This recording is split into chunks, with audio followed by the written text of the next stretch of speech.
ఇస్లామాబాద్ అనేది ఒక ఫోర్ట్రెస్, ఒక కంచు, ఒక రక్షణ వలయంలో ఒక కంచు కోటగా మారిపోయిందనమాట.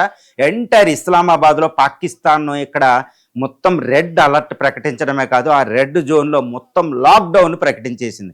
అంటే ఎంటైర్ ప్రభుత్వ కార్యాలయాలు కానీ పాఠశాలలు కానీ ఏవి కూడా ఇస్లామాబాద్లో లేదు. ఎంటైర్ ఇస్లామాబాద్లో ట్రాఫిక్ కూడా టోటల్గా స్టాప్ అయిపోయింది. ఎందుకంటే Islamabad, all eyes on Islamabad, మొత్తం ప్రపంచ దృష్టి అంతా ఇస్లామాబాద్లో ఉంది. ఇస్లామాబాద్ వచ్చేది ఎవరో మనం అక్కడ చూడండి, యుఎస్ ప్రెసిడెంట్ తర్వాత వైస్ ప్రెసిడెంట్ జేడీ వ్యాన్స్ వస్తున్నారు.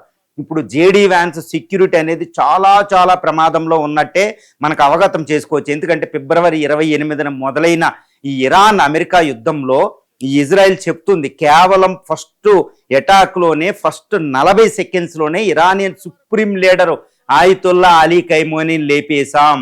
తర్వాత 49 మందిని ఫస్ట్ 1 వీక్లో లేపేసింది మొసాదు, సిఐ కలిపి. తర్వాత ఇంకొక 100 మంది ఐఆర్జీసీ, ఇరాన్లో గ్రేటెస్ట్ లీడర్స్ అందరిని మొసాద్ చంపేసింది. ముఖ్యంగా ఇజ్రాయెల్ ఈ ఆపరేషన్కి నేతృత్వం వహించింది. కాబట్టి ఐఆర్జీసీ చాలా చాలా కోపంగా ఉంది. ఐఆర్జీసీ ఒకటే కాదండి, హమాసు, హౌతీసు, ఈ హిజ్బుల్లా తీవ్రవాదులు, ఆల్ ఖైదా వీళ్ళు కూడా ఉన్నారు.